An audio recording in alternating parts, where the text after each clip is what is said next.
నమస్తే, నేను మీ Kishore. Welcome to సత్యాగ్రహి. Telangana రాజకీయాల మీద ఫైరీగా మాట్లాడదామని చెప్పి Telangana media and communication chairman Congress పార్టీకి సంబంధించి సామా రామ్మోహన్ రెడ్డి గారిని పిలిచాను. నమస్తే సామా రామ్మోహన్ రెడ్డి గారు. నమస్తే కిషోర్. ఎలా ఉన్నారు? All good, fine.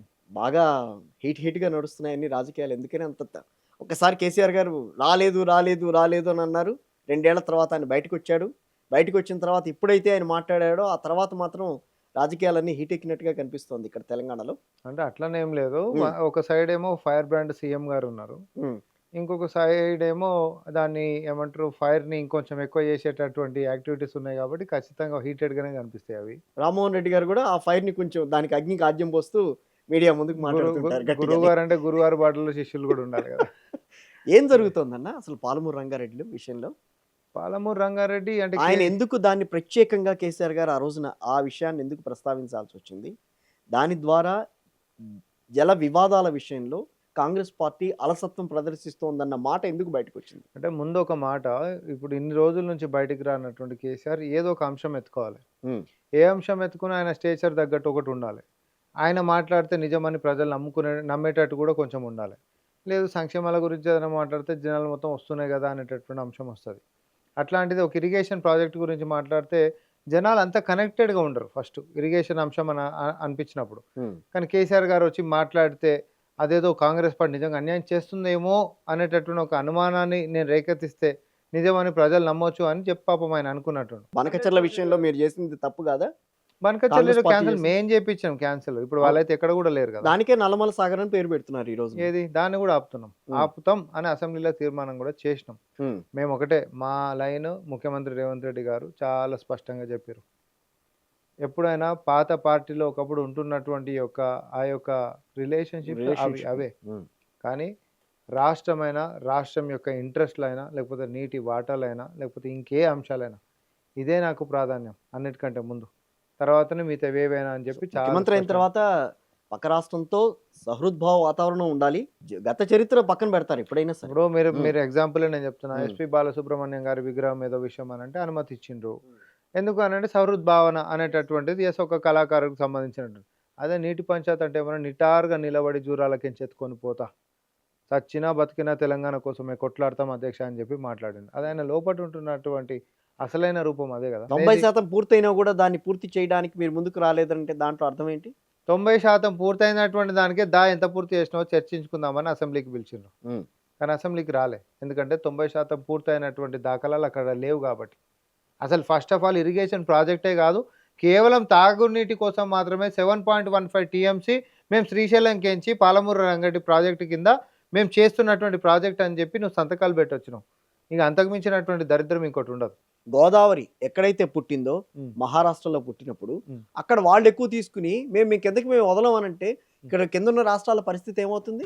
అన్ని ఆపుకుంటాను, రాష్ట్రమే మునిగిపోతుంది. ఇప్పుడు పరివాహక ప్రాంతాల్లో మీకు ఇవ్వాలి అని అనుకున్నప్పుడు ఇక్కడ స్కేర్ సిటీ ఉంటుంది, మళ్ళీ ఒక పక్క రాష్ట్రంలో కూడా స్కేర్ సిటీ వస్తుంది. దాన్ని కూడా పూడ్చాల్సిన అవసరం ఉంటుంది. సింపుల్ కిషోర్ అన్న, నదీ పరివాహకం ఎవరికైతే ఎక్కువ ఉంటుందో దాని ప్రకారం ఫస్ట్ నీటి కేటాయింపులు KWDT1 అంటే బచావో ట్రిబ్యునల్ ఇచ్చినటువంటి అవార్డు ప్రకారం అన్ని రాష్ట్రాలకు ఎంతెంత టీఎంసీలు వస్తాయి అనేటటువంటిది ఉండే. ఆల్రెడీ ముందు ఉమ్మడి ఆంధ్రప్రదేశ్కి 811 టీఎంసీలు వచ్చింది. ఆ పంచాయత్ అక్కడ పెట్టురిగా. ఇప్పుడు ఆంధ్ర తెలంగాణ పంచాయత్ మనం మాట్లాడుతున్నాం, అందరికి కేటాయింపులు అయినాయి, దాని మీద ఎట్లాంటి డిస్ప్యూట్ లేదు. అప్పుడు కూడా తెలంగాణకి మనకు తక్కువైంది అనేటటువంటి పంచాయత్. మిగతా వాళ్ళు ఎవరు అబ్జెక్షన్ చేయలేదు. వాళ్ళకి ఎందుకు ఎక్కువ చేసారు, వీళ్ళకి ఎవరి నెసెసిటీ, ఎవరి పరివాహకం ఎంత ఉంటే దాని ప్రకారం పంచిండ్రు నీటి సూత్రాలకు అనుగుణంగా.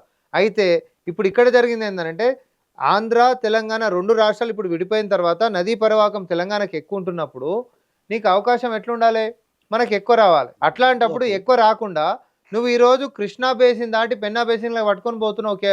చంద్రబాబు నాయుడు గారు ఒక సభలో చెప్పిండు, 500 పైసలకు కిలోమీటర్లు దాటి తీసుకొని వస్తున్నాం మనం కృష్ణా నీళ్ళని అని. కానీ ఆనుకొని ఉంటున్నటువంటి పాలమూరు రంగారెడ్డి ఏం పాపం చేసింది? ఇప్పుడే కాదు తెలంగాణలో. పాలమూరు రంగారెడ్డికి ఇవాళ కాదు కదా, పాలమూరుకి కృష్ణా పక్కన పారుతున్నా కూడా పాలమూరులో నీళ్లు లేవు అని చెప్పి కవులు కూడా తమ రచనల్లో పెట్టారు. కరెక్ట్. ఇవాళ కాదు పాలమూరు వ్యవహారం అనేది. ఆంధ్ర తెలంగాణ బైఫర్కేషన్ కి ముందే గతంలో ఉన్నప్పుడు కాంగ్రెస్ పార్టీకి సంబంధించిన ముఖ్యమంత్రులు ఆ రోజుల్లోనే దాని గురించి ఏం సాధించలేకపోయారు. ఇవాళ కొత్తగా మేము వచ్చి కాంగ్రెస్ పార్టీ వచ్చిన తర్వాత రేవంత్ రెడ్డి పాలనకు వచ్చిన తర్వాత ఇవాళ ఏదో చేస్తామని చెప్పడం ఎంతవరకు అది అమలు అయ్యే పరిస్థితి? ఒక్కటే చెప్తా నేను, మీరు అన్నట్టు కవులు మొత్తం కూడా వారి యొక్క కళలకి పని పెట్టిండ్రు. Yes. ఎందుకు అనంటే తెలంగాణకు జరుగుతున్నటువంటి అన్యాయం. అన్యాయం ఏందని అది ప్రతి తెలంగాణ బిడ్డ మెదడులో ఆలోచన రేకెత్తించింది. అవును, నిజంగానే మనకు ఆనుకొని ఉంటున్నటువంటి మనకు అన్యాయం ఎట్లయితే అవతలలోనికేమో ఎట్లా పోతుంటాయని. అవును. అందుకనే కదా ఉద్యమం వచ్చింది, అందుకనే కదా రాష్ట్రం సాధించుకున్నాము, అందుకనే కదా నీటి పంచాయతీలు తెంపుకోవాలని చెప్పి మన అస్తిత్వము మన యొక్క హక్కు ముంగటుండి కొట్లాడతాడని కేసీఆర్ని నమ్మి ముఖ్యమంత్రిని చేసుకుండ్రు. కానీ కేసీఆర్ ఈ 10 ఏళ్లలో ఏం చేశారు అనేది ఇప్పుడు చర్చ అక్కడనే వచ్చింది. మీరు అన్నది కరెక్ట్, మీరు అన్నది 100% కరెక్ట్. సుదీర్ఘకాలంగా ఉంటున్నటువంటి సమస్యల యొక్క పరిష్కారం ఎందుకు జరగలేదు అనే చర్చ. అట్లాంటిది ఇప్పుడు 2 ఏళ్ల సంది మేము సెక్షన్ 3 కిందకి తీసుకొని పోయి నదీ పరివాహకం ఎంత ఉంటే అంత మాకు నీటి బాటలు కావాల్సిందే అని చెప్పి ఇప్పుడు మనం కొట్లాడుతున్నాం. KWDT2 ముంగట అది యాక్సెప్ట్ చేసిర్రు. దాని మీద కూడా మనం చర్చ తీసుకొని పోదామని దాని గురించే జగన్మోహన్ రెడ్డి గారు చంద్రబాబు నాయుడు గారికి లేఖ రాసిండ్రు. వాళ్ళు ఆర్గ్యుమెంట్స్ కూడా ఆ దాంట్లోకి తీసుకొని వెళ్ళిపోతున్నారు. ఇక్కడ అన్యాయం జరిగిపోతుంటుంది, మీరు కూడా వాదనలు గట్టిగా వినిపించాలని చెప్పి. గోదావరి నది నీళ్ల మీద, గోదావరి నీళ్ల మీద కాళేశ్వరం ఏర్పడింది, దాని మీద కొంతవరకు దీన్ని ఇక్కడ కాంపెన్సేట్ చేసుకుంటున్నాం కదా అన్న ఆలోచనతో ఆయన మాట్లాడు. ఎట్లా కాంపెన్సేట్ చేస్తాడు పోనీ? అది కూడా వీడికి మేడిగడ్డ కడికించి నీళ్ళు తీసుకొని వచ్చిండు, అది కూడా పంపులతోటి గ్రావిటీ తోటి వచ్చేటటువంటి ప్లాన్ వదిలిపెట్టి పంపులతోటి తోడేటటువంటి ప్లాన్ కదన్నా. తుమ్మిడిహెట్టి దగ్గర అవ్వట్లేదనే కదా వ్యవహారం. ఎట్లా అవ్వట్లేదు? అది గ్రావిటీ ద్వారా రావట్లేదు, కరెక్ట్ గా తీసుకోవాల్సిన అమౌంట్ ని మనం వాటర్ ని మనం కాళేశ్వరం ప్రాజెక్ట్ కట్టింది. ఆడ ఉన్న అవైలబిలిటీ కల్లంటే చాలా మినిమల్ కానీ ఖర్చు బారెడు, అప్పులు బారెడు, మిత్తిలు బారెడు. అది కూడా ఏంటిది ఈరోజు ఫంక్షనింగ్ ఆపరేషనల్ కాదు. కానీ మరమ్మతు చేయొచ్చు కదా, దానికి ఏది ఏం చేయాలో చేయొచ్చు కదా, దాన్ని కూడా ట్రాక్ లోకి తీసుకురావచ్చు. నేను అదే అంటున్నా, ఫస్ట్ ఆఫ్ ఆల్ దాని యొక్క ప్లానింగ్ దగ్గర నుంచే బాగాలేదు. ఇది మనం కడతాం, రేపొద్దున ఇంకోటి పోదన్న గ్యారంటీ నువ్వు ఇస్తావా? ఇంకోటి పోదనేటటువంటి గ్యారంటీ మీరు ఇస్తారా చెప్పుండ్రి. పోనీ దాంతో ఇరిగేషన్ ఏమైనా అయిందా? ఆల్రెడీ నీకు 6 సంబంధించినటువంటి పాత ప్రాజెక్టులని అనుసంధానం, కాంగ్రెస్ పార్టీ కట్టినటువంటి ప్రాజెక్టులని అనుసంధానం చేసుకునే కట్టిండు. మళ్ళీ అది కూడా మొత్తం ఈయననే ఏదో మొత్తం వచ్చి చేసినాడు. ఎల్లంపల్లి ఎవరు కట్టారు మరి? ఈ రోజు సోర్స్ పాయింట్ ఏడికెంచి అయింది? ఎల్లంపల్లికి ఎంచి అయింది. ఎల్లంపల్లికి ఏమో శ్రీరామ్ సాగర్ ప్రాజెక్టుకి ఎంచి అయింది. సో అన్ని కాంగ్రెస్ ఆధారిత దానే. కాళేశ్వరం నుంచి ఒక సుక్క నీళ్ళు కూడా మనం తోడకపోయినా కూడా మరి రికార్డు స్థాయిలో ఈ రోజు అయితే ప్యాడీ అయింది కదా. ప్యాడీ వస్తుందా లేదా? మరి కాళేశ్వరం లేనే లేదు, ఫంక్షనల్ పనే. కాళేశ్వరం అనేది ఆ ప్రాంతానికి కాదు కదా, కింద ఉన్న ప్రాంతాలకి ఆ వాటర్ తాగునీరు తీసుకురావడానికి కానీ కొన్ని ఎకరాలని సస్యశ్యామలం చేయడానికి కానీ అప్పుడు వాళ్ళు డిజైన్ చేసింది అది. అవును, మరి ఏది ఈ ప్రాంతాలన్నిటి కూడా కాదు. మరి ఏది ఇప్పుడు అసలు సోర్స్ పాయింట్? మీరు బోర్ గురించి మాట్లాడారు, ఆపేస్తే ఎట్లా? మీరు అట్లా కాదు, మీరు బయట కట్టినటువంటి హౌజుల గురించి మనం మాట్లాడొద్దు. నీ బోర్ గురించి మాట్లాడు ఫస్ట్. నీళ్లు తోడేది బోరు, ఈ బోర్ ఏది మేడిగడ్డ, ఆడకించే మనం తోడాలి. బోర్ పోయి వచ్చింది అందులో కూడా ఎగ్జిస్టింగ్ కూడా 6 పాత ప్రాజెక్టులు కాంగ్రెస్ వెంటనే హౌజులు చూపించేటి కూడా. కాంగ్రెస్ పార్టీ ఇన్ని కట్టిందని అంటున్నారు కదా, పాలమూరు విషయంలో ఎందుకని ఆలోచన రాలేదు? అప్పుడు ఏం ఆలోచన రాలేదు? పాలమూరు మనమే కదా మొదలు పెట్టింది. పూర్తి చేయాలన్న ఆలోచన ఎందుకు రాలేదు? జస్ట్ అంతకంటే ముందే కదా. ఇప్పుడు 2014 అంటే 2013లో మనకు దానికి ఓకే అయింది. జూరాల సోర్స్ పాయింట్ పెట్టుకొని మనం చేసినాము. రాష్ట్ర విభజన అప్పుడు దానికి నీటి కేటాయింపు కూడా ఉండే. వాళ్ళు ఏమన్నారు, ఏపీ జూరాల సోర్స్ పాయింట్ తోటి పాలమూరు రంగారెడ్డి ఏదైతే రీడిజైన్ చేసిండో అది అక్కడికే, ఇది కొత్త దానికి ఎందుకు పరిగణించాల్సిందే అని అన్నాడు. అట్లా ఒక నష్టం. పాలమూరు రంగారెడ్డిలో డిపిఆర్ లో ప్రాబ్లమ్స్ ఉంటే కనుక మీరు అప్పుడు పంపించకుండా ఇప్పుడు పంపించడం ఏంటి? ఏది పంపించేది? వాపస్ చేయడం ఏంటి? కేంద్రం వాపస్ చేసి పంపించింది కదా. ఏ ఇయర్ లో వచ్చింది అది? 2023 వాళ్ళ అధికారంలో ఉన్నప్పుడు వచ్చింది కిషోర్ గారు. డిపిఆర్ పాలమూరు రంగారెడ్డి చాలా మంది 2000 మీరు అధికారంలోకి రాగానే పాలమూరు మీద మీకు కాన్సన్ట్రేషన్ ఉన్నప్పుడు అప్పుడే పంపించాలి కదా. ఏం తప్పులు ఉన్నాయనే విషయం మీద మీరు మాట్లాడాలి కదా అప్పుడే కదా. ఏది ఎవరు తప్పులు ఉన్నాయి అసలు? First of all Palamuru Rangareddy DPR 7 ఏళ్ల దాకా వాళ్ళు ఇయ్యలే. 2023లో ఇఫ్ ఐఎమ్ నాట్ రాంగ్ ఆ స్టార్టింగ్ లోనే మార్చ్ ఏప్రిల్ మే టైంలో ఎప్పుడో మళ్ళీ రిటర్న్ అయింది. అది వాళ్ళ హయాంలోనే వచ్చింది, మా హయాంలో రాలే. పాలమూరు రంగారెడ్డి డిపిఆర్ వచ్చేసేసింది. కాంగ్రెస్ పార్టీ ఏం చేస్తుంది? తప్పు. నేను ఆన్ రికార్డ్ చెప్తా ఉన్నా, Palamuru Rangareddy DPR BRS party అధికారంలో ఉన్నప్పుడు వాళ్ళ హయాంలోనే వచ్చింది. బనకచర్ల పేరు మార్చి నల్లమల సాగర్ కాలేదా? ఏది కాదంటారా? కాదు కదా. మేము ఒక్కటే దానికి ఇగో కృత నిశ్చయంతో ఉన్నాం. రేవంత్ రెడ్డి గారు సర్కార్ వాళ్ళు మాకు రావాల్సినటువంటి బనకచర్లది కూడా మీకు గుర్తుందా? మనం ఒకటన్నాం, చూడు వాళ్ళు ఏమన్నారు, ఏపీ వాళ్ళు ఏం ఎత్తుకుర్రు, వృధాగా ఇప్పుడు వృధాగా సముద్రంలో వెరీ నైస్, వృధాగా సముద్రంలో కలిసిపోయేటటువంటి నీళ్ళని మేము వాడుకుంటే మీకు పోయింది ఏముంది, మీది అన్ని దాటిపోయినాక వచ్చేదే కదా అంతే కదా అని చెప్పి అన్నారు. ఇది సాధారణంగా చిన్నపిల్లలు మాట్లాడుకునే భాష, అంతే కదా. ఇరిగేషన్ భాషలకు వద్దాం. ఇప్పుడు ఎప్పుడైనా ఒక ప్రాజెక్టు మిగతా ప్రాజెక్ట్, ఇప్పుడు ఎగ్జాంపుల్ తీసుకోరు, పాలమూరు రంగారెడ్డి ఎప్పుడు 2013లో మొదలైంది. ఇప్పుడు రాయలసీమ ఎత్తిపోతలు 2020లో మొదలైంది. KWDT 2 కింద ఈ రెండు కూడా ఇంకా కూడా ఆన్ గోయింగ్ ప్రాజెక్ట్స్ కిందనే ఉన్నాయి. ముందే పూర్తి చేసుకుని ఉంటే పాతది అయిపోయింది దాని లెక్క ఉంటది, కొత్త దాని లెక్కనే ఉంటది. కానీ ఇప్పుడు ఏమైందంటే బనకచర్లకు సంబంధించినటువంటి వాళ్ళు ఒకవేళ కట్టేసుకురు అనుకో, మనం ఇంకా కట్టుకోలేదు, ఇంకా కట్టుకోవాల్సినటువంటి ఉన్నాయి. మన నీటి వాటా గోదావరి జలాలు ఇంకా మనం మొత్తం కూడా వాడుకోలే. కానీ అవతలోడు కట్టేసుకున్నా అనుకో, ఈ నీటి చట్టాల ప్రకారం ముందు కట్టుకున్నోనికి ఆ హక్కులు వస్తాయి. సో మేమేమన్నాం రేవంత్ రెడ్డి గారి సర్కార్ ఏమన్నదంటే, అవునయా నిజంగానే గోదావరి జలాలు కిందికి పోతున్నాయి, సముద్రంలో కలవాలని మాకు కూడా లేదు, మీరు వాడుకుంటారా అని అంటే తెలంగాణలో గోదావరి వాటాకి మొత్తం కూడా భవిష్యత్తులో కట్టేటటువంటి దానికి కూడా మేము ఎక్కడ అబ్జెక్షన్ చేయమని లిఖితపూర్వకంగా మాకు రాసిరన్న. మేము అడిగింది ఇది సార్, లిఖితపూర్వకంగా ఆంధ్రప్రదేశ్ని మీరు ఒకవేళ మీరు మీ వరకే వాడుకుంటున్నాం, మేము మా నీళ్ళు సముద్రం పోకుండా మేము ఏదో పారించుకుంటామనంటే, మా నీళ్ళ కాడికి పోయేటటువంటి భవిష్యత్తులో మా హక్కు ఏదైతే ఉంటాయో, నీటి వాటా తెలంగాణకి ఏదైతే ఉంటుందో దాని సామర్థ్యం ఉన్నటువంటి అన్ని ప్రాజెక్టులు మేము కట్టుకునేటప్పుడు ఎక్కడ కూడా అబ్జెక్షన్ చేయమని చెప్పి మీరు రాసిలే. అంటే దురుద్దేశం లేనప్పుడు నువ్వు అది మీరు తెలుసుకోవాలి. మరి అదే అక్కడనే ఆగింది. ఇప్పుడు నువ్వు నాకు అది చేయనప్పుడు గురువు గారు ఆయన చెప్పడం ఆయన తెలీదా? ఇగో సార్, నీటి వాటల కాడ గురు శిష్యులు లేరు. నేను మళ్ళీ కూడా చెప్తున్నా, నీటి వాటల కాడ కర్ణుడే, ఇక్కడ అర్జునుడే. ఇద్దరు మంచోళ్ళే అంటే మంచోళ్ళే. ఏదైనా ఉండొచ్చు, రాంగ్ సైడ్ ఉన్నోళ్ళు ఎప్పుడైనా కూడా, రాంగ్ సైడ్ ఉన్నోళ్ళు కర్ణుడు ఉండొచ్చు. ధర్మం దిక్కున్నాం, తెలంగాణ ధర్మం కోసమే మేము కొట్లాడుతున్నాం. వాస్తవానికి కూడా మాకు రావాల్సినటువంటి నీళ్లు అది మా హక్కు. నీటి పరివాహకం మాకు ఎక్కువ ఉంది, మేము ఎండిపోతున్నాం. ఆనుకొని ఉన్నోళ్ళం, బాయికి ఆనుకొని ఉన్నోళ్ళం మేము పారించుకోలేక మేము చచ్చిపోతుంటే సామరస్యపూర్వకంగా వెళ్లాల్సిన పరిస్థితుల్లో ఎందుకని ఈ రకమైన వ్యవహారం వస్తుంది?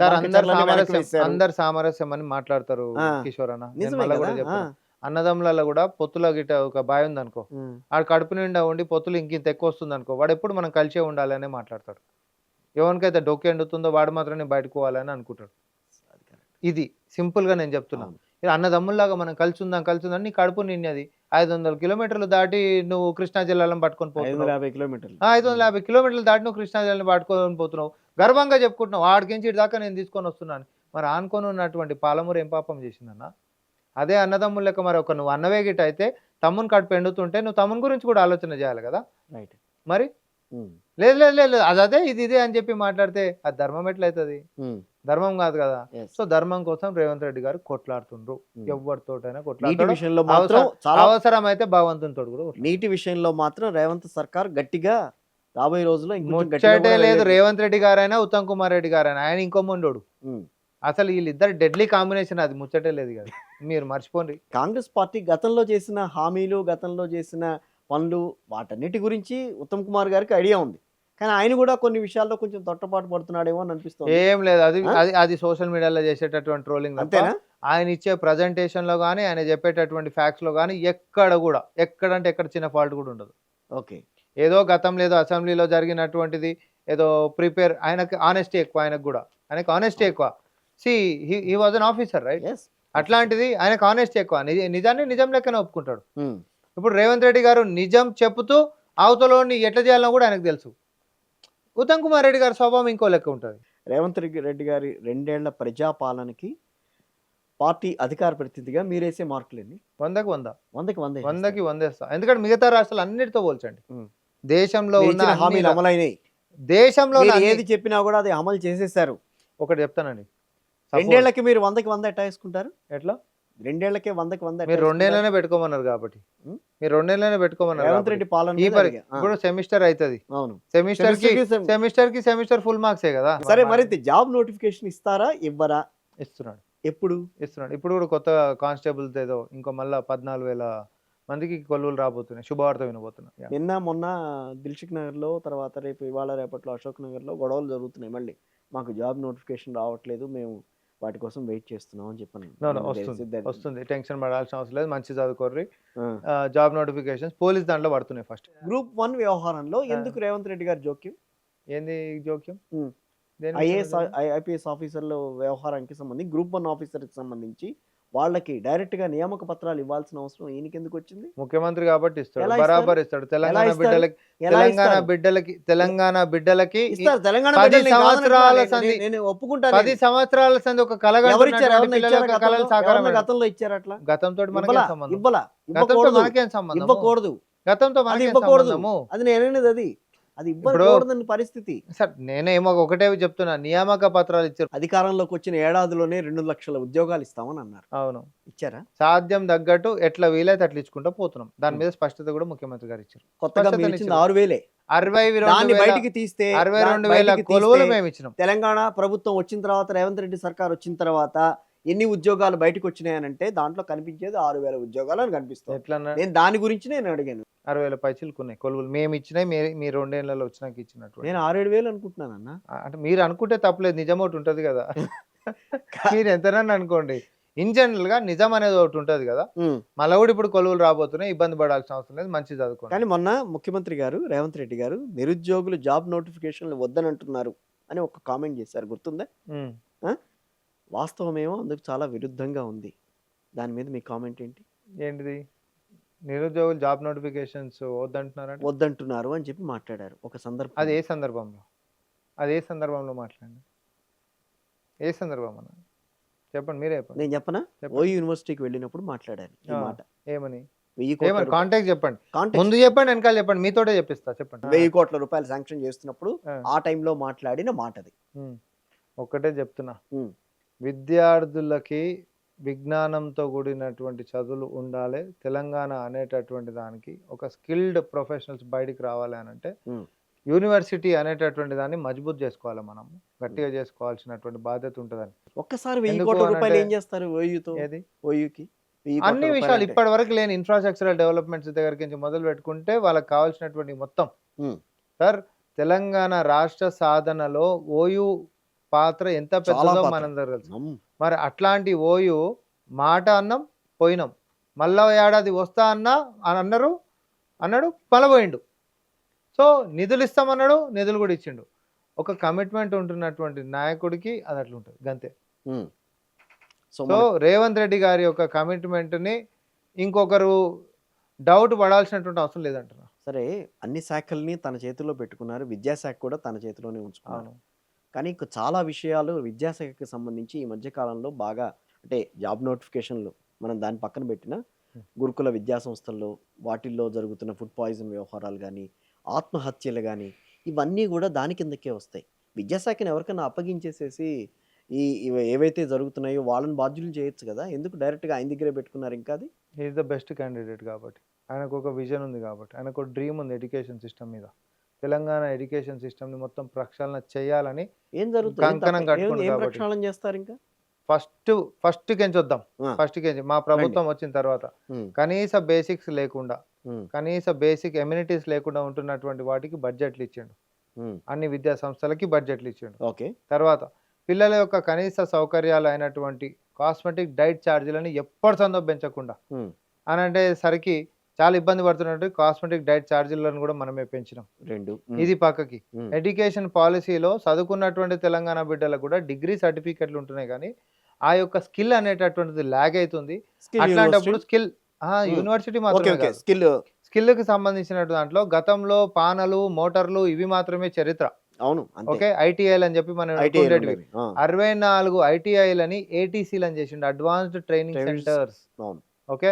అడ్వాన్స్ ట్రైనింగ్ సెంటర్స్ ఏమేమి నేర్పిస్తున్నాయి? ఏఐ దాకా నేర్పిస్తున్నాయి. ఓకే. వర్చువల్ రియాలిటీ, విఆర్ అయినా లేకపోతే ఏ అయినా రోబోటిక్స్ అయినా సే ఎనీథింగ్, రైట్, అవన్నీ నేర్పిస్తున్నాయి. ఇవన్నీ ఏంటిది? పిల్లలు బాగుండాలి, పిల్లల్లో ఒక సామర్థ్యం పెరగాలి, తద్వారా నా తెలంగాణ బిడ్డలకి కొలువులు ఈజీగా రావాలనేటటువంటి తాపత్రయం ఉన్న ముఖ్యమంత్రి మాత్రమే చేస్తాడు. Coming to next, young India skill universities తీసుకోండి. ఓకే. తర్వాత యంగ్ ఇండియా ఇంటిగ్రేటెడ్ స్కూల్స్ తీసుకోండి. Okay. Quality of education index, Telangana మనం చెప్పేది అయితే కాదు కదా, quality of education index law last but 1 rank దేశంలో మనం. మరి ఆ బాటం లెక్క ఉంటున్నటువంటి దాన్ని టాప్ కి హిట్ చేయాలంటే ఈరోజు ఒక బ్యూటిఫుల్ ఎడ్యుకేషనల్ పాలసీ తోటి ఆయన వస్తుండు. ఆ శాఖ మీద ఆయనకు ఉంటున్నటువంటి చిత్తశుద్ధి ఆయనకు ఉంది. ఆయనకు ఒక విజన్ ఉంది. ఆయనకు ఒక డ్రీమ్ ఉంది కాబట్టి నా ఆయన క్వశ్చన్ నెరవేరుస్తాడు. ఏంటంటే గురుకులాల్లో ఫుడ్ పాయిజన్ వ్యవహారాలు ఇవన్నీ కూడా ఆయన మడికే చుట్టుకుంటున్నాయి కదా. ఏం సార్ నేను ఒకటే చెప్తున్నా. నేను అనేది ఆ గతంలో బాధ్యతను ఇంకెవరికైనా స్టాట్స్ ఎప్పుడైనా మనం అప్పగించుంటే గమనించుకుంటే Right. స్టాట్స్ ఎప్పుడైనా మనం గమనించుకుంటే గురుకులాల్లో జరుగుతున్నటువంటి ఆహారానికి సంబంధించినటువంటి ప్రమాదాలు ఏముంటాయో గత ఆత్మహత్యలు, పిల్లలు గత గత ఆత్మహత్యలు గత చేసుకోవటం. నేను ఆ. ఆడికే వస్తున్నా. గతంలో ఉంటున్నటువంటి దానికి ఇప్పుడు ఉంటున్నటువంటి దానికి బేరీజ్ చేస్తే ఫార్ బెటర్ అయికుంటూ ఎలా ఓవర్ నైట్ మొత్తం మారుకుంటారు. మారబోదు. ఫార్ బెటర్ అయికుంటూ వస్తుంది. నేను అదే చెప్తా ఉన్నా. 2 ఏళ్ళు అయిందన్నా, లే 2 ఏళ్ళు అయింది. నేను ఒకటి మీరు ఇంకా ఫార్ బెటర్ చెప్తున్నా. అంటారు. గతంలో ఇలాంటి సిచ్యువేషన్స్ రాలా. హైజీన్ విషయంలో ఫుడ్ పాయిజనింగ్ విషయాల్లో ఎక్కడ కాంప్రమైజ్ లేదు కాబట్టి ఈరోజు వండేటటువంటి వాళ్ళ దగ్గర నుంచి మొదలెట్టు వాళ్ళని మానిటరింగ్ కమిటీ దాకా అక్కడ చేసినటువంటి వాళ్ళు అందులో ఒకరు అందులోనే తినేటటువంటి విధం దాకా ఎవరు తీసుకొని వచ్చారు? ఈ ముఖ్యమంత్రి నాకు తెలిసి కనీసం ఒక 30-40 రివ్యూలు దాని మీద జరుగుతాయి. కానీ ఆ చిత్తశుద్ధి ముఖ్యమంత్రి చేసిండు అని అంటే యంత్రాంగం ఇంకెట్లా కదులుతుంది? కన్సర్న్ మంత్రి చెప్తే యంత్రాంగం ఎట్లా కదులుతుంది? ముఖ్యమంత్రి చెప్పిండంటే ఎట్లా కదులుతుంది? సో ముఖ్యమంత్రి స్థాయిలో శాఖ ఉంది అని అంటే దాని యొక్క ప్రయారిటీయే కాదు, దాని యొక్క ఆ ఇంపార్టెన్స్ ఎంత ఉంటుంది? అధికారులు కూడా ఎట్లా ఉరుకుతారు సార్? నేను ఇప్పుడు అనేది అర్థమైంది simple. నాకు. సో ఇంటెన్సిటీ పెరిగేది 100% అది ఉండాలి అనేది ఉండాలనేది అది ఉండాలి కాబట్టి రేవంత్ రెడ్డి గారు ఉంచుకొని ఆ పని చేస్తా ఉన్నాం. మరి సో ఇవన్నీ మనం చేసేది చేసుకుంటా కూడా ఏమైతుంది ఎడ్యుకేషన్ సిస్టమ్ గతంలో లేని మొత్తం ఇప్పుడు వచ్చినాయి. మెగా డిఎస్సి పెట్టుకొని మనం కొల్లూరు కూడా ఇవ్వగలిగినాం. దీపావళికి ముందు ఫీజు రీఎంబర్స్మెంట్ కావాలి మాకు ఇవ్వట్లేదు అని చెప్పి ఇంజనీరింగ్ కాలేజీలన్నీ గొడవ పెట్టింది. అవును పెట్టినాయి. దాదాపు 1500 నుంచి 2000 కోట్లు సబ్జెక్టు కరెక్షన్ కొంత ఏదో ఇవ్వాలి అని అడిగితే అవును. పార్ట్ పేమెంట్లు ఇచ్చేసారు. ఒక సెటిల్మెంట్ వచ్చి దాని మీద పార్ట్ పేమెంట్ ఇస్తాం. పార్ట్ పేమెంట్లు ఇస్తామని అన్నారు. మరి అంత దాకా వచ్చే వరకు ఫీజు రీఎంబర్స్మెంట్ కానీ ఆరోగ్యశ్రీ వ్యవహారాలు కానీ వీటన్నిటి మీద ఎందుకు కాన్సన్ట్రేట్ చేయట్లేదు అనేది, ఎవడన్నా పైకి రోడ్డు మీదకి వస్తేనే దాని మీద దృష్టి కేంద్రీకరిస్తున్నారు తప్పించి మనం రేపు ఏం చేయాలనే విషయం మీద అవగాహన లేకుండా వెళ్తున్నారు. మీరు అన్న లెక్కనే నేను మాట్లాడతా. ఇప్పుడు ఈ ఫీజు రియంబర్స్మెంట్ అనేటటువంటి నుంచి ఒక 1 year బ్యాక్ నుంచి స్టార్ట్ అయింది. అవును. ఓకే, మేము అధికారంలోకి వచ్చి 2 ఏళ్ళు అయింది. అధికారంలోకి వచ్చినాక 6 నెలలు ఈ పార్లమెంట్ ఎన్నికలు వీటికే పోయింది. అంటే 6 నెలల్లోనే ఫీజు రియంబర్స్మెంట్ మళ్ళీ అడిగారు. ముఖ్యమంత్రి గారు సీక్రెట్స్ మెయింటైన్ చేసేటోడు ఏం కాదు. దాగుడు మూతలు ఆడు దాగుడు మూతలు కూడా ఆయనకు తెలియదు. స్ట్రైట్ ఫార్వర్డ్ గా నేను ఉన్నాం. ఆ రోజు తాజ్ కృష్ణలో కూడా మీట్ ద ప్రెస్ దాంట్లో పెట్టి ఒకటే చెప్పిండు ఆయన, ఇట్లా ఉంది వ్యవహారం, ఇట్లా ఉంది సెటిల్మెంట్ దానికి సంబంధించి నేను ఇంత అని చెప్పి నేను అన్నా, ఇంత పేమెంట్స్ మనం ఇస్తామన్నాము. వాళ్ళు కాదని చట్టాలు మాట్లాడతామనంటే నేను కూడా చట్టాలు రేపర్సంది మాట్లాడతా. ఎవడోడు ఎంతెంత డొనేషన్లు వసూలు చేస్తారో, ఎవరోడు ప్రజలు ఎంత చేస్తారో ఇక నేను కూడా చూస్తా. మీరు అంత రుబాబుగా మాట్లాడినప్పుడు నేనేందో కూడా చూపిస్తా అన్నాడు. ఏమైనా వెనకకు పోయిందా? వెనకాల ఆరోగ్యశ్రీ ఇంకా దాని మీద ఏదో నిధులు సరిగ్గా విడుదల చేయట్లేదని చెప్పి డాక్టర్లు కూడా హాస్పిటల్స్ యాజమాన్యాలు కూడా సార్ మేము అధికారంలోకి వచ్చినాక ఫస్ట్ 48 గంటలలో నిధులే లేనప్పుడు మీరు అవన్నీ ఎట్లా సమకూరుస్తున్నారు? ఒకటి చెప్తా, నేను మళ్ళీ కూడా అంటా ఉన్నా. మేము అధికారంలోకి వచ్చిన తర్వాత 48 గంటలలో ఇచ్చినటువంటి 2 సంక్షేమాలలో మహిళలకి ఉచిత బస్సు ఇచ్చినాం. ఆరోగ్యశ్రీ 5 లక్షల నుంచి 10 లక్షలు మేము చేసినాం. ఎందుకు అనంటే ఈరోజు 5 లక్షలు అనేటటువంటిది ఎక్కడ గురగాకుండా అయిపోయినాయి. దేనికి సరిపోతలో పేద మధ్య తరగతి వాళ్ళు గిట్ట పోతే ఇబ్బంది అవుతుంది అని చెప్పి ఈరోజు ట్రాన్స్పరెంట్గా ఎవరికైనా ఒక లిమిట్ అనేటటువంటిది పెట్టుకున్నాం. 10 లక్షల రూపాయల వరకేమో ఆరోగ్యశ్రీని మనం చేసుకున్నాము. దాంట్లో కూడా చికిత్సలు సుమారు ఒక 30-40 చికిత్సలు మనం దాంట్లో యాడ్ చేసినాం. గతంలో కవర్ కానివి ఇప్పుడు కొత్తగా మనం యాడ్ చేసుకున్నాం. ఇన్ని వెసులుబాట్లు మనం ఇచ్చినాక తనహా Telangana Aarogyasri network hospitals association తనహా అసలు మా దగ్గరే నిధులు లేవు అన్న మాట ఎందుకు ముఖ్యమంత్రి నోటి నుంచి వచ్చింది ఆ రోజున? అంటే ఒకటి ఫస్ట్ ఆఫ్ ఆల్ 3 లక్షల కోట్ల వరకే అప్పులు ఉన్నాయని చెప్పి వాళ్ళు గణాంకాలు ఏవైతే అప్పుడు చెప్పిండ్రో మనకి, తీరా మనం అధికారంలోకి వచ్చిన తర్వాత రివ్యూ తీసుకుంటే ఇదంతా డొల్లనే కిందికి పోతే ఇంకా ఆ తొర్ర పెద్దగా ఉంది.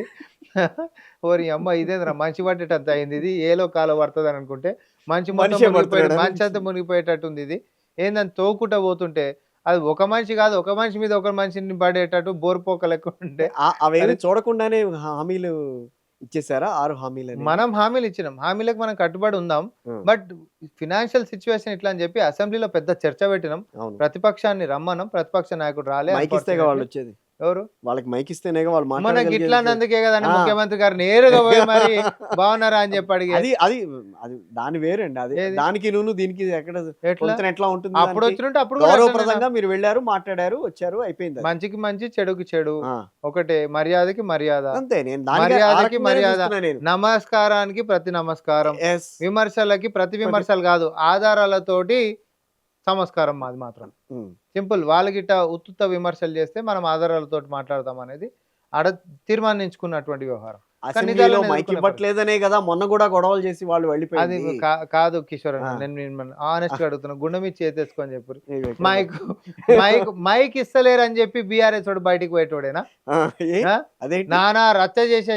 ఇంకోటి, స్పీకర్ గారు మైక్ ఇస్తే జరిగింది అందరం లైవ్ లో చూసినాం. స్పీకర్ గారు మైక్ ఇస్తే ఇచ్చిన సబ్జెక్ట్ మాట్లాడకుండా ముఖ్యమంత్రిని తిట్టుడు మొదలు పెట్టారు. ఉమ్. అదే స్పీకర్ గారు మళ్ళీ మరి mute చేసి అదే ఆ మాట మాట నేను కూడా కూడా ఓ మాట అంటాను. మీరు ఇచ్చిందేమో, మీకు గవర్నమెంట్ ఇచ్చిందేమో, మీరు ఏం చేస్తారో చెప్పమనంటే ఉమ్. గత గవర్నమెంట్ లో చేయలేదని చెప్పుకుంటే వెళ్ళామో. చర్చ పాలమూరు ఎందుకు రామో రంగారెడ్డి. దాని No, మీద no, no, no, no. ఇప్పుడు ఒకటి హెచ్ఐఎల్టిపి పాలసీ మీద ఇల్ట్ పాలసీ, ఇల్టిపి మీద. ఆ, HILTP policy, Hyderabad industrial land transformation Yes. Policy పైన అయినా, ఉమ్, లేకపోతే యూరియా స్కేర్సిటీ మీద అయినా, దాని మీద పాలమూరు మాట్లాడదాం, రంగారెడ్డి మాట్లాడిస్తాను. మీద అయినా, ఆ, మూసి ప్రక్షాళన మీద అయినా, ఉమ్, లేకపోతే ఫ్యూచర్ సిటీ మీద అయినా, yes. భారత్ ఫ్యూచర్ సిటీ అని భారత్ ఫ్యూచర్ చర్చ దేనికైనా రెడీ, ఎన్ని రోజులు సెషన్ కావాలో చెప్పండి అని ముఖ్యమంత్రి గారు సీక్రెట్ గా చెప్పలే, మీడియా ముఖంగా చెప్పిండు. చెప్పారు. మీరు రండి, ఎన్ని రోజులు మీకు కావాలో ఎన్ని చెప్పండి. రోజులు అవకాశం ఇస్తే అనంటే నేను ఎన్ని రోజులు ఏది? అవకాశం ఇస్తే అన్ని రోజులు చేయిస్తాను అంటున్నారు వాళ్ళు కూడా. ఎన్ని రోజులు అన్నారా మీరు లేదా మాట్లాడితే మాట? మాట్లాడు. మీరు అయితే మాట్లాడివ్వండి, మేము ఎన్ని అయితే- రోజులైనా మేము రెడీగా ఉన్నాం అని అన్నారు వాళ్ళు అయితే కూడా. ఆ. నీకు మైక్ ఇస్తే ఆడికొస్తే విమర్శిస్తారు, ఆడికొస్తే తిడతారు. గతంలో ఆడికొస్తే మైకులు ఇచ్చారా లేదా? ఏది గతంలో బీఆర్ఎస్ గవర్నమెంట్ ఉన్నప్పుడు మైకులు ఇచ్చారు లేదా? మల్లు గారు మాట్లాడారా? ఉత్తమ్ కుమార్ రెడ్డి గారు మాట్లాడలేదా? ఆ? అందరూ ఆ. మాట్లాడారా లేదా? అవును. అందరికి ఇవ్వాలి కదా మైక్ ఇస్తే. వాళ్ళు ఒకటే ఒకటే వాళ్ళు సెకండ్. తిట్టినా ఏం ఒకటే చేసినా ఒకటే సరే. ఇప్పుడు తెలంగాణలో ఇది ఫస్ట్ సెషన్ కాదు. కాదు, అదే అంటున్నా నేను. ఒక సెకండ్. ఉమ్, అంతకంటే ముందు సెషన్స్ లలో మాట్లాడలేదా? మాట్లాడారు. అందుకే మాట్లాడారు. వాళ్ళకి తగ్గట్టుగానే మీరు కూడా ఇవ్వాలి కదా. నో ఇక్కడ ఆ. ఏం జరిగిందో వినాలి మీరు. సరే. అసలు కథ అదే. ఆ, ఆడ కూడా మైకులు ఇవ్వలేదని సాకులతో వెళ్ళిపోయేట ఆయన ప్రతిపక్ష నాయకుడు రాలే, అది వేరే సంగతి. సరే, కానీ అది వేరే. మైకులు ఇచ్చి మాట్లాడిపించడం అనేది చరిత్ర. ఆయననేమో బాగానే ఉన్నాడు, నా రాజకీయ జీవితం ఉన్నది మొత్తం పోతుంది అని చెప్పి ఈయన కుంటి సాకులు చెప్పి ఈయన కూడా పారిపోయినాడు. నువ్వు అదే అసెంబ్లీలో మాట్లాడితే శాంక్టిటీ ఉండు కదా. మేము ప్రజెంటేషన్ ఇచ్చినాం, ఉత్తమ్ కుమార్ రెడ్డి గారు పలానా పేపర్ ఎట్లా చూపిస్తావు, నేను పలానా డేట్ రోజు పెడతా అని చెప్పేసి నీకు మైక్ ఇస్తారు కదా. మైక్ ఇవ్వకపోతే నానా రచ్చ హరీష్ రావు గారు ఎందుకు చేస్తారో ప్రజలు చూసేటోళ్ళు కదా.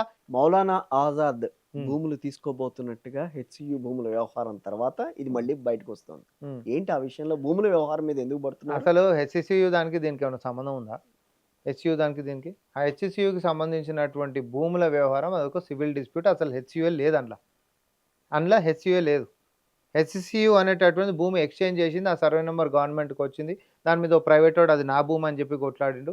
కోట్ల 10 సంవత్సరాల పైన కూడా బీఆర్ఎస్ పార్టీ అధికారంలో ఉన్నప్పుడు ఇది ప్రభుత్వ భూమి అని చెప్పి కొట్లాడింది. అవి నేను కొట్లాడిన కాగితాలు పెట్టి ప్రెస్ మీట్లు పెట్టిన నేను. కరెక్ట్. యూనివర్సిటీ భూముల మీద వ్యవహారం ఏంటి? మౌలానా ఆజాద్ నేషనల్ ఉర్దూ యూనివర్సిటీ ఏదైతే ఉందో దీనికి సంబంధించినటువంటి ఒక 50 ఎకరాలు అసలు ఆడ వాడతలేరు. ఎన్ని ఏళ్ళైంది? 20 ఏళ్ళ మీద అయింది. 20 ఏళ్ళ మీద అవుతున్నప్పుడు ఇప్పుడు మనం షోకాజ్ నోటీస్ ఎందుకు ఇచ్చినామంటే, నీకు 200 ఎకరాలు ఇస్తే అసలు ఒక 50 ఎకరాలు నువ్వు పట్టించుకుంటలేవు, పడవ పెట్టినావు. అట్లా రైట్. దీన్ని ప్రభుత్వము అనేటటువంటి ఒకప్పుడు ఇచ్చినటువంటి కండిషన్ ప్రకారము ఏ కారణంతో నువ్వు దాన్ని వాడతలేవు నువ్వు నాకు చెప్పాలి అని మనం అడిగినాం. రైట్. ఓకే, ఇది కండిషన్. ఇప్పుడు మనం దీన్ని పాజిటివ్గా తీసుకుందాం. వేరే వాళ్ళకి లేని చిత్తశుద్ధి మాకెందుకు ఉందో నేను చెప్తా క్లారిటీగా. నేను ప్రభుత్వం అంటే ప్రభుత్వము నేను అడ్మినిస్ట్రేషన్ మీద షోకాజ్ నోటీస్ ఇచ్చిన. ఇప్పుడు ఏం చేస్తాడు? స్టూడెంట్స్కి అందరికీ కూడా ఎన్లైటన్ అయ్యారు. స్టూడెంట్స్ ఏమంటున్నారు? అవును కదా, నిజంగానే ప్రభుత్వం షోకాజ్ ఇచ్చి దే ఆర్ సీకింగ్ రీజన్స్ ఎందుకు వాడతలేమని. నిజంగానే మాకు ఇన్ఫ్రాస్ట్రక్చర్ హాస్టల్స్ అనేటటువంటిది అవైలబిలిటీ చక్కలేదు, మాకు ఇన్ఫ్రాస్ట్రక్చర్ ఇంకా కావాల్సినటువంటి అవసరం ఉంది, మరి ఇంత జాగా కూడా ఉంటున్నప్పుడు మీరు ఎందుకు వాడట్లేరు అని చెప్పి స్టూడెంట్స్ కూడా అడ్మినిస్ట్రేషన్ మీద ఫోర్స్ చేస్తా ఉన్నారు. So our show cause notice has helped students to pressure their administration to build new infrastructure in the ఏది అన్యూటిలైజ్డ్ ల్యాండ్. ఇప్పుడు మేనేజ్మెంట్ ఏమంటుంది? లేదు మేము కడదాం అనుకుంటున్నాం, మేము కట్టేసిస్తాం పలానా. ఇమీడియట్గా మీరు చేయాలి అభివృద్ధి పని. చేయకపోతే ప్రభుత్వం ఎందుకు తీసుకోవాలి చూస్తామంటే దాన్ని ఒత్తిడి లెక్క తీసుకోవాలి. కానీ ప్రభుత్వం గుంజుకోనిక చూస్తుంది, ఏందండి గుంజుకొని తినే మీ ప్లేట్లో గుంజుకొని తింటాం ఏంది? మేము ఆ ఒత్తిడి చేస్తే ఆ పిల్లలకే మంచిగా అవుతుంది, ఇంకో కొత్త ఇన్ఫ్రాస్ట్రక్చర్ కట్టుకోమని. డైరెక్ట్ గా మీరే అడగచ్చుగా యూనివర్సిటీని, ఆ 50 ఎకరాలు ఏమైంది, దాని గురించి మీరు ఏదైనా చేయండి, లేకపోతే షోకాజ్ మాకు నోటీస్ ఇచ్చేసేయండి. యూనివర్సిటీనే అడుగుతారు సార్, అంతే కదా. మేము మా షోకాజ్ నోటీస్ యూనివర్సిటీకే. ఆ. కానీ నేనేమంటున్నా అంటే అది అది స్టూడెంట్స్కి ఎట్లా స్టూడెంట్స్ వెళ్ళిపోయిందో చెప్తున్నా. ఓకే, ఇప్పుడు అర్థమైంది అంతే కదా మీకు. అర్థమైంది నాకు. సో 200 ఎకరాల 150 ఎకరాలు వాళ్ళు వాడుతారు, 50 ఎకరాలు పడా ఉంది. ఆ 50 ఎకరాలని మన కండిషన్స్ మన టర్మ్స్ ప్రకారం నువ్వు వాడతలేవు కాబట్టి అది ప్రభుత్వానికి చెందుతుంది కదా అని మనం నోటీస్ ఇచ్చినాం. రైట్. అన్నప్పుడు వాళ్ళు ఏమనాలి, ఏమంటున్నారు ఇమీడియట్గా, no no no no no, ఇదంతా కూడా మాకు వాడకానికి ఉపయోగానికి ఉంది, మేము ఇవన్నీ కట్టుకుంటాం అంటున్నాం. కట్టి తీరాల్సిందే, లేకపోతే గుంజుకుంటామని అంటున్నాం. అప్పుడు ఏమవుతుంది, నిజంగా చిత్తశుద్ధి ఉంటే ఎంఐఎం పార్టీ అయినా, బీఆర్ఎస్ అయినా, బీజేపీ అయినా అడ్మినిస్ట్రేషన్కి అవసరమైతే కేంద్రంకి నిధులు ఇచ్చి ఇన్ఫ్రాస్ట్రక్చర్ డెవలప్మెంట్ ఇప్పుడు చేయాలి. అవును సార్, వాళ్ళ మీద ఒత్తిడి వస్తుంది, ఇన్ఫ్రాస్ట్రక్చర్ కట్టాల్సిందే యాజ్ పర్ టర్మ్స్ అని చెప్పి కిషన్ రెడ్డి తీసుకురావాలి. కానీ కిషన్ రెడ్డి డ్రామాలు చూస్తే అదేదో మౌలానా అబ్దుల్ నేషనల్ ఉర్దూ యూనివర్సిటీ కాడని మందుదాయి చచ్చిపోయేటట్టు చేస్తున్నాడు. అమ్మో, వాళ్ళకి ఎంత అన్యాయం అయిపోతుంది, వాళ్ళకి ఎంత అన్యాయం అయిపోతుంది, ఎంత అన్యాయం అయిపోతుంది. ఈ నువ్వు ఇప్పుడు నిధులు మేము స్వాగతిస్తాం, నువ్వు నిధులు ఇచ్చే 50 ఎకరాల బ్రహ్మాండంగా ఇన్ఫ్రాస్ట్రక్చర్ కట్టు, హాస్టల్ వసతులు కట్టు, ఇంకేదైనా కట్టు, ఇండోర్ స్టేడియం కట్టు, ఎడ్యుకేషనల్ ఇన్స్టిట్యూషన్లో భాగమైనటువంటి ఏ ఒక ఇన్ఫ్రాస్ట్రక్చర్ డెవలప్మెంట్ చేయి.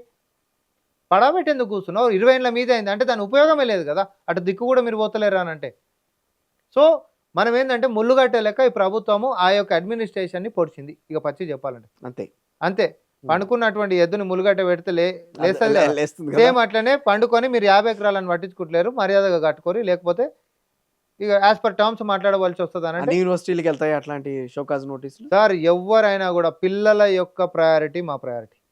ఈరోజు we're in line with the students, right. So పిల్లలకి ఆల్రెడీ రిక్వైర్మెంట్ కావాలనే డిమాండ్ ఉంది. Right. అట్లాంటి దాని మీద మేము ఈరోజు ఇంకా ఫోర్స్ చేసి అడ్మినిస్ట్రేషన్ మీద చేసినప్పుడు ఖచ్చితంగా వాళ్ళు చేయాల్సిందే కదా. రైట్. Future city Yeah. ఎలా ఉండబోతోంది, ఎన్ని లక్షల ఖర్చు పెట్టాలి దాని మీద, ఏంటి, ఏం చేద్దామని అనుకుంటున్నారు, దాని ప్లాన్ ఏంటి?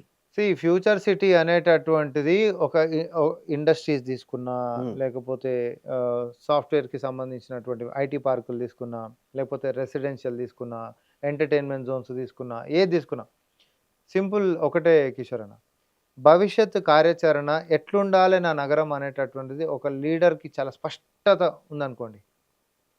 ఉత్తగానే ఇస్తాంబుల్ లెక్క ఓల్డ్ సిటీని చేస్తా, లేకపోతే సింగపూర్ డల్లాస్ లెక్క సెక్రటేరియట్ కాడ చేస్తా అని ఉత్తుత్త మాటలు మాట్లాడడం. భూములు కనిపిస్తున్నాయి కానీ ఫ్యూచర్ ప్లాన్ కనిపించట్లేదు అని అంటున్నారు.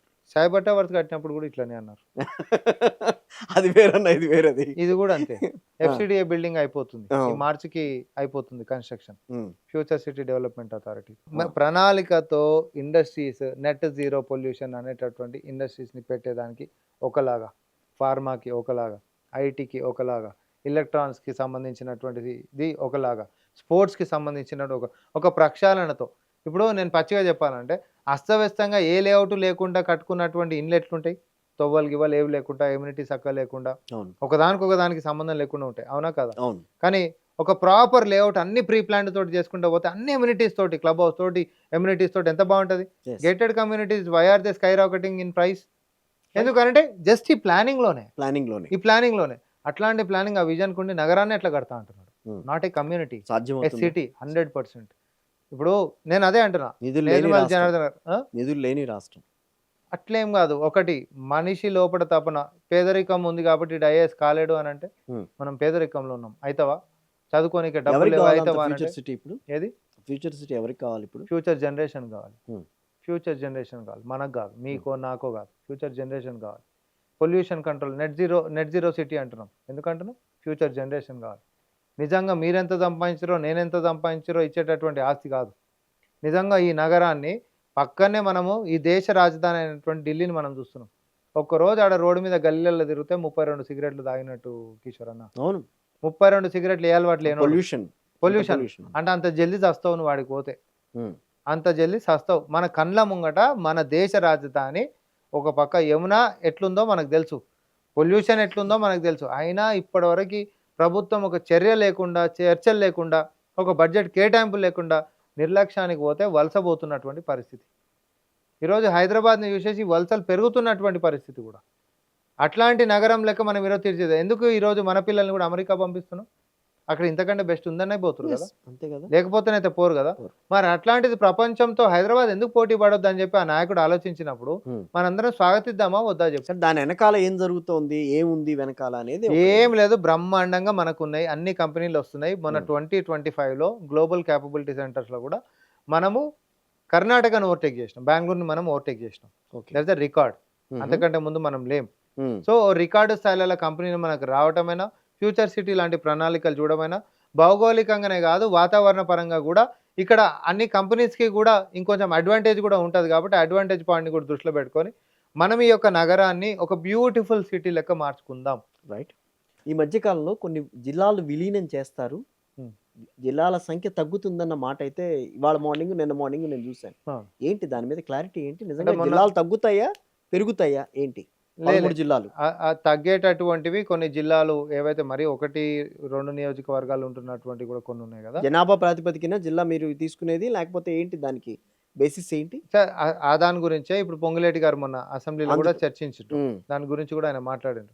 సో భవిష్యత్తు ఏంటంటే పార్లమెంట్స్కి అనుగుణంగా ఇప్పుడు ఒక అసెంబ్లీ ఉంటే 2 జిల్లాలలో ఉందనుకోండి, అది ఎట్లుంటుంది. ఒక పార్లమెంట్ ఉంటే 2 జిల్లాలు ఉంటాయి. సో ఇవన్నిటిని కూడా దృష్టిలో పెట్టుకొని ప్రజలకి సౌకర్యం అనేటటువంటిది ఈజీగా ఉండేటట్టు, అంటే అంత తెలియదు గతంలో 100% చేసిరు కదా, 100% చేసిరు.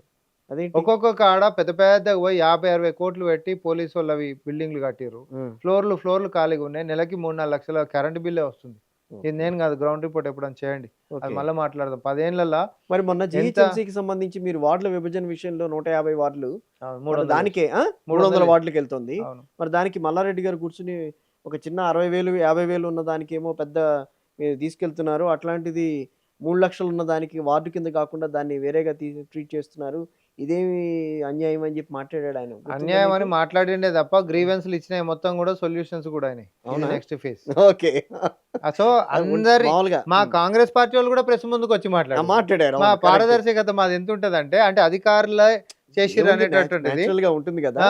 సో 3,000 పైసలకే అబ్జెక్షన్స్ వచ్చినాయి, అన్నిటిని కన్సిడర్ చేసి ది బెస్ట్ ఏదైతేనో దాంతో ముందుకు పోయి. రైట్. జిల్లాల విషయంలో జిల్లాలు కూడా అంతే, వాళ్ళ యొక్క కన్వీనియన్స్, ప్రజల యొక్క కన్వీనియన్స్ ని దృష్టిలో పెట్టుకొని మనం ముందుకు పోతున్నాం.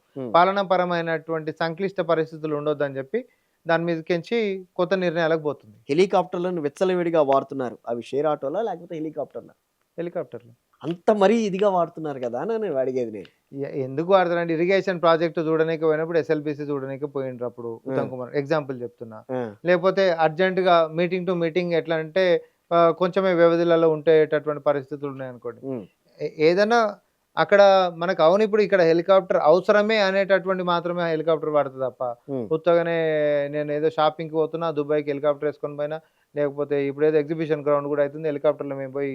ఎందుకు ఈ క్వశ్చన్ అడుగుతున్నానంటే యూరియా బస్తాలు లేవు, రైతు భరోసా లేదు, కానీ హెలికాప్టర్లకి మాత్రం మీకు డబ్బులు ఉన్నాయి. నేను సార్ యూరియా సప్లై అనేది కేంద్రం చేస్తుంది సార్, కేంద్రం గతంలో రాలేదు సార్, 10 ఏళ్ళు కేసీఆర్ గవర్నమెంట్ రాలేదు సార్,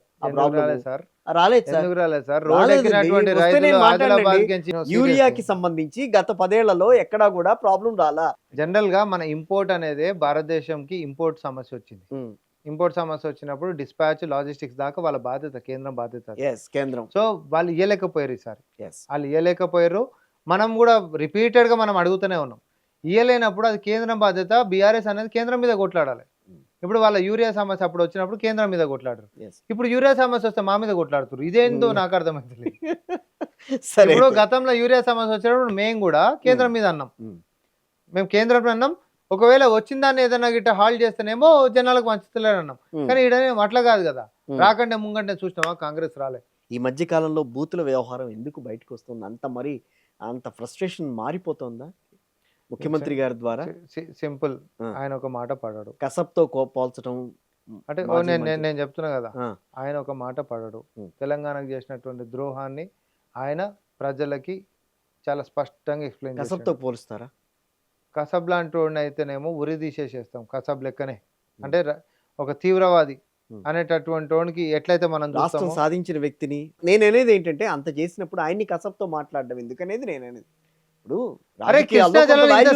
మాట్లాడుకున్నాం కొంత వాల్యూస్ ఉండాలి. ఒకటి అంటే కనుక రేపు రాబోయే రోజుల్లో కూడా మేము ఇట్లాగే మాట్లాడతామని మీరు కృష్ణా జలాల్లో కాదు వాళ్ళు అన్నప్పుడు మేము ఊకోము. నేను చెప్తున్నా మా నాయకుడు అంతకంటే ఊకోడు, ఆయన స్టైల్ అంతే, మిత్తితోటి ఇస్తాడు, మిత్తితోటి చెల్లిస్తాడు, దేన్నైనా మిత్తితోటి చెల్లిస్తాడు. నువ్వు ఒక మాట అన్నావు అనుకో, మిత్తితోటి వస్తుంది నీకు, కాంపౌండ్ ఇంట్రెస్ట్ తోటి వస్తుంది, అది కూడా దానేమో మిత్తి అంటారు కదా తెలుగులో, అవును, చక్రవడ్డీ, చక్రవడ్డీ తోటి వస్తుంది. కేసీఆర్ గారినేమో మీరు అక్కడికి రమ్మంటారు అసెంబ్లీకి, ఆయనకి మైక్ ఇస్తారో లేదో తెలియదు, గౌరవంగా చూసుకుంటామని అంటారు, కానీ పైనుంచి బండబూతులు తిడుతున్నారు ఆయన. ఒకటైతే అన్నా ఒకటి చెప్తా, ఇప్పుడు తెలంగాణకి సంబంధించి మీరు కాదనుకున్నా అవును అనుకున్నా ప్రతి ఒక్కళ్ళ మనసులో కేసీఆర్ గారి మీద ఒక రకమైన అభిప్రాయం అయితే ఉంటుంది. ఒక పెద్ద మనిషి తరహాలో ఆయన ఉన్నాడన్న ఫీలింగ్ కొంతమందికి ఉంటుంది ఇప్పటికీ గ్రామాల్లోకి వెళ్ళిన తర్వాత. అలాంటి వాళ్ళని కాదని మీరు ఆ మాత్రంగా మాట్లాడుతుంటే అదో రకమైన బయటికి నెగిటివ్ గా వెళ్ళట్లేదా అన్న బాధతో నేను కాదని నేను అనను. ఎవరి గౌరవం వాళ్ళకు ఉంటుంది, ఎవరి నేతల్ని వాళ్ళు గౌరవించుకుంటారు, కాదని మా నేతల్ని మేము గౌరవించుకుంటాం. కానీ ఎండ్ ఆఫ్ ద డే రాష్ట్రానికి చేసినటువంటి మేలేంది కీడేంది అనే చర్చ జరిగినప్పుడు ఎవరి పాత్ర ఏంటిదో మనకు తెలిసినప్పుడు ప్రజల యొక్క అభిప్రాయాన్ని మీరు నేను మార్చలేము. తెలంగాణకి ఈరోజు ఒక ముఖ్యమంత్రి లెక్క ఉండి దాన్ని నిలబెట్టాలన్నప్పుడు తెలిసి ఇంత కూలగొట్టిరు అనేటటువంటిది ఉన్నప్పుడు ప్రజలకు చెప్పేటటువంటిది ఒకటి ఉంటుంది. కొన్నిసార్లు వాళ్ళ మాటల్ని మసాలాలకి యాడ్ చేస్తే మేము డబల్ మసాలా వేసేసి మళ్ళీ మేము దాన్ని కూడా ఆధారాలతోటి ఇచ్చేస్తాం. రైట్. మూసీ ప్రక్షాళన జరుగుతుందా? జరుగుతుంది. ఎవరు కాళ్ళ కిషన్ రెడ్డి గిట్ట కాళ్ళ కట్టెలు పెట్టుకుంటుంటే. నిజమా? 100%. ఎట్లా బీజేపీ చిత్తశుద్ధి ఏందో ఇడనే తెలుస్తుంది. కేంద్ర మంత్రి అయి 2 కేంద్ర మంత్రులు ఉన్నారు. అవును. కేంద్ర మంత్రి అయి ఇన్ని రోజులు సంది ఆయన నియోజకవర్గంలో ఎక్కువ వాడుతుంది. అవును. మోసికి 30 రూపాయలు ఇవ్వలేడు, 30 రూపాయలు ఇవ్వలే, ఇక ముఖం పెట్టుకొని మాట్లాడతాడు ఆయన ఒక కేంద్ర మంత్రి. అదే తమిళనాడు వాళ్ళని చూడు, బీజేపీ కాంగ్రెస్ ఏది లేకపోతే అక్కడ ఉంటున్నటువంటి డిఎంకే సంబంధమే లేదు. ఓడుంటేంద్రా మన రాష్ట్రానికి కేంద్రంకి ఇచ్చి తెచ్చుకోవాలనేటటువంటిది ఉంటుంది వాళ్ళ దగ్గర. ఆ బ్రదర్హుడ్ ఫస్ట్ ఉంటుంది, తర్వాత పార్టీ లెక్క కొట్లాడతారు బయటకు వచ్చి. అది ఎవరితోటని ఉండని పొత్తులలో, అది ఎన్డీఏ తోటి ఉండని లేకపోతే యూపీఏ తోటి ఉండని, ఇండియా అలయన్స్ తోటి కూడా ఉండని. రైట్. సో అట్లా నా తెలంగాణ అని చెప్పి ఏమైనా తెచ్చినటువంటిది మీ ముఖానికి ఏదైనా ఉందా? ఒకటి చెప్పు. ముఖ్యమంత్రి గారు గిన్నిసార్లు తిరుగుతారు, ఆయన కనీసం సహకరించాలి కదా. పో నీకంటే శాత కాదు, పో నీకంత తెలివి లేదని కూడా అనుకుందాం. నీకు తెలివి కూడా కాదు, బుద్ధి లేదని అంట. నేనైతే తెలివి ఉంది, కిషన్ రెడ్డి గారికి అపారమైనటువంటి తెలివి ఉంది, కానీ ఏం చేయొద్దు అనేటటువంటి తెలిసేటలు. ఆయన వరకు సర్వైవల్ ఉంటే చాలని అనుకుంటాడు ఆయన. సింపుల్, ఆయన వరకు సర్వైవల్ ఉంటే. ఇక బండి సంజయ్ గారికి పాప ఆయన కింద శాఖలు ఏమవుతుందో ఆయనకు పెద్ద తెలియదు కాబట్టి ఆయన తప్పుబాటు నీకే పెద్దగా లేదు. ఆయన శాఖలు ఏమవుతుందో ఆయనకు తెలియదు. ఆయనకు సిబిఐ ఎవరి కింద ఉంటుందో తెలియదు, ఈడీ ఎవరి కింద ఉంటుందో తెలియదు. ఏదేదో మాట్లాడతాడు. ఆ పక్కనోడు ఎవడో అందిస్తాడు, ఆడ అందించింది ఈయన అందుకుంటాడు. దాని గురించి పెద్ద చర్చ ఏం లేదు. ఇంత కాన్ఫిడెంట్గా మీరు ఇంత ఉన్నాము అని మేము గవర్నమెంట్ని పరిపాలిస్తున్నాం అని అనుకున్నప్పుడు పక్క పార్టీ నుంచి వచ్చిన ఎమ్మెల్యేల విషయంలో మీరు ఎందుకు కప్పదాటు వ్యవహారం వస్తుంది? ఏం కప్పదాటు? అంతే కదా. అంటే వాళ్ళు మా పార్టీలో చేరలేదు, వాళ్ళు మా పార్టీ వాళ్ళు కాదు, వాళ్ళు బీఆర్ఎస్ వాళ్ళు అని ఒక పక్కన చెప్తూనే వాళ్ళ కండువాలు కప్పారు. అవునా కాదా? కండువాలు అంటే అవును, నియోజకవర్గాలు కప్పారా లేదా? అలాంటప్పుడు వాళ్ళు కాంగ్రెస్ వాళ్ళు అవుతారా, బీఆర్ఎస్ వాళ్ళు అవుతారా? మేము సింపుల్, వాళ్ళు మా దగ్గరికి నియోజకవర్గం అభివృద్ధి కోసం అని చెప్పి ఎవరైనా కాంగ్రెస్ పార్టీ కండువా ఎందుకు కప్పారు అప్పుడు?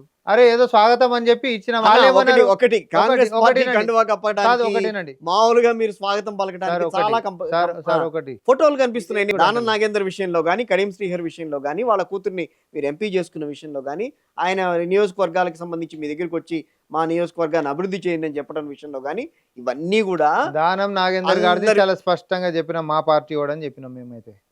ఆయన కూడా చెప్పిన నేను కాంగ్రెస్ లో జాయిన్ అయినా, ఏంది ఇప్పుడు అన్నాడు. దాని నోటీస్లోకి ఆయన రిప్లై ఇస్తుండు, ఆయన బరాబర్ ఒప్పుకోండు, ఎస్ ఆమె కాంగ్రెస్ గా అన్నాడు. మీతో అంటవా మేము కండువాలు కప్పినాక కాంగ్రెస్ వాళ్ళు అంటే మా వాళ్ళు అని అనుకునేటోళ్ళం. మేము కాంగ్రెస్ అండి, వాళ్ళు ఏదో కలర్ కండువా కప్పిరు నాకేం సంబంధం అని వాళ్ళు డిజైన్ చేసుకున్నప్పుడు మాకు సంబంధమే లేదని వాళ్ళే అన్నప్పుడు లేదు నువ్వు మా వన్ సంబంధం రాని మేము గుంజుకొని వస్తామా? ఇష్టం లేని తీసుకొని వచ్చి మా దాంట్లో పక్కన పెట్టుకోము కదా, ఇష్టం లేని తీసుకొచ్చి మా దాంట్లో పక్కన పెట్టుకోము కదా. ఓకే, నిరోధక చట్టంలో ఉన్న లొసుగుల్ని కాంగ్రెస్ పార్టీ చక్కగా యూజ్ చేసుకుంది ఈ విషయంలో అని చెప్పి ఎట్లా 10 మంది ఎమ్మెల్యేల విషయంలో ఫిరాయింపు నిరోధక చట్టంలో ఏ రకమైన లోపాలు ఉన్నాయో వాటన్నిటిని కూడా యూజ్ చేసుకుని కిషోర్ చెప్తా, స్పీకర్ చేతిలోనే సర్వాధికారాలు ఉన్నప్పుడు కేంద్రం సుప్రీంకోర్టుకు వెళ్ళినా కూడా మళ్ళీ అది స్పీకర్ చేతికి వచ్చిన తర్వాత స్పీకర్ నిర్ణయం తీసుకునే విషయంలో 3 నెలల టైం ఇచ్చినా కూడా వాళ్ళని పిలిచి అడిగే విషయంలో కానీ అన్ని విషయాల్లో కూడా కాంగ్రెస్ పార్టీ కావాలని చేసింది ఇదంతా. ఒకటి రాజ్యాంగం కింద స్పీకర్ ఉంటున్నప్పుడు అన్- పార్టీలకు ఎట్లా ప్రమేయం ఉంటుంది? అలా ఏంటి భలే ఏ, వాడు. మీరు కేసీఆర్ గారి భాష మర్చిపోతే ఎట్లా? మీరు అట్లా ఆ, అట్లా అలా. ఏ, పద్ధతి కాదు. మీరు కేసీఆర్ గారు అసెంబ్లీలో మాట్లాడింది ఏమన్నాడు? ఉమ్. స్పీకర్ అంటే ఎవరండి? ఆ? ఎట్లా ఆయన ఇచ్చినటువంటిది ఫైనల్. అప్పుడు సేమ్ సరే మీరు సమర్థిస్తారా, సమర్థించుకోరా ఒకటే, ఈ సిచ్యువేషన్ ని? నేను వారి నిర్ణయాన్ని గౌరవిస్తాను. ఉమ్. ఆ ఎమ్మెల్యేల యొక్క నిర్ణయాన్ని గౌరవిస్తాను. వాళ్ళు మేము చేరలేదు కాంగ్రెస్, మేము బీఆర్ఎస్ వాళ్ళం అని అన్నారు మీరు అనుకోండి, బీఆర్ఎస్ వాళ్ళు మీరు ఎట్లా అనుకుంటారా, చెప్తారు? కాంగ్రెస్ పార్టీ వాళ్ళు అనుకుంటున్నారా? ఆ? వాళ్ళంతా బీఆర్ఎస్ వాళ్ళు అనుకుంటారా, కాంగ్రెస్ పార్టీ వాళ్ళు బీఆర్ఎస్ అనుకుంటున్నారా? వాళ్ళని అనుకుంటున్నాం. మీ నెంబర్ లో ఎక్కడ జారలేదు దాను నాగేందర్ గారు మాత్రమే కాంగ్రెస్ ఆయన అనుకుంటున్నాం. కడియం ఎందుకంటే మేము శ్రీహరి. బీఫామ్ ఇచ్చి మరి మేము చేపించినాం కాబట్టి. కడియం శ్రీహరి గారు. లేదు, కడియం శ్రీహర్ గారు నేను బీఆర్ఎస్ అని అన్నాడు కదా, అలా కూతురు మా ఎంపీ అండి. ఉమ్. తండ్రి కూతురు డిఫరెంట్ బీఆర్ఎస్ పార్టీలో ఉంటూ కాంగ్రెస్ పార్టీ కోసం అని చెప్పి ఆయన ప్రచారం చేయటం అనేది తప్పు కాదని అంటారు. కూతురు గురించి చేసుకున్నాం, మాకేం సంబంధం? అది అది కూతురు దాని గురించి చేసుకుంటే consequence. మాకేం సంబంధం? అవును. సింపుల్. ఉమ్.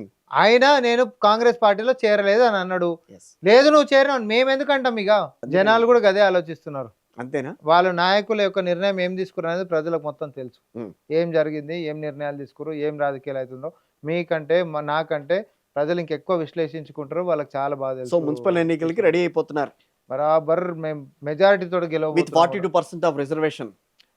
మా సైడ్ నుంచి ఇస్తాం. Hmm. మా సైడ్ నుంచి ఇచ్చుకుంటాం. మొన్న Hmm. కూడా ఎక్కువ ఇచ్చినాం కదా. ఇంకా సో కాంగ్రెస్ పార్టీకి సంబంధించి 2 ఏళ్లలో ఎటువంటి తప్పులు మేము చేయలేదు, రాబోయే రోజుల్లో కూడా చెయ్యము. ఆ భరోసా అయితే తెలంగాణ ప్రజలకు మేము ఇవ్వగలం. ఎప్పుడన్నా కూడా తప్పుగా అనిపించేటటువంటి అంశాలను కూడా దయచేసి అసెంబ్లీకి వచ్చి ప్రతిపక్షాలు అనేటటువంటిది మమ్మల్ని సరిదిద్దాల్సిందిగా మేము కోరుకుంటున్నాం. Hmm. కానీ దురదృష్టవశాత్తు వాళ్ళు పిడుగులాంటి తప్పులు చేసి ఉన్నటువంటి వాళ్ళు కాబట్టి వాళ్ళకి మా దగ్గర ఏ తప్పులు దొరకలేవు కాబట్టి ముఖం చెల్లగా అసెంబ్లీకి రావట్లేదు. కానీ దయచేసి రండి, మా చిన్న చిన్న తప్పులైనా సరే ఎత్తి చూపండి, అవి కూడా ఏమైనా ఉంటే మేము కరెక్షన్ చేసుకుంటాం. Thank you very much for giving opportunity for సత్యాగ్రహి. Thank you.